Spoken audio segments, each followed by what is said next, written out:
নোয়াখালীর কোম্পানিগঞ্জে বন্যার পানির তীব্র চাপে ভেঙে গেল মুসাপুর স্লুইস গেট। এতে আতঙ্ক ছড়িয়ে পড়েছে স্থানীয় বাসিন্দাদের মাঝে। সোমবার ২৬ আগস্ট সকালে এই ঘটনা ঘটে। জানা গেছে, ভারতের উজানের পানির ফলে ফেনীর মুহুরী নদীর পানি ও ভারী বর্ষণে কোম্পানিগঞ্জের পানি মুসাপুর স্লুইস গেটের রেগুলেটরের ২৩টি গেট দিয়ে বঙ্গোপসাগরে নেমে থাকে। সোমবার সকালে পানির তীব্র চাপে ভেঙে পড়ে রেগুলেটরটি। এরপর ব্রিজ সহ পানিতে তলিয়ে যায়। স্থানীয় বাসিন্দারা বলছেন, বন্যার পানির তীব্র চাপ সহ্য করতে না পারে রেগুলেটরটি ভেঙে গেছে।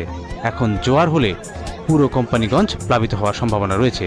তাই সবাই এলাকা ছাড়া হয়ে যাচ্ছে, কারণ জোয়ারের পানি ঢুকলে এলাকা তলিয়ে যাবে, এই ভয় সবার মধ্যে কাজ করছে।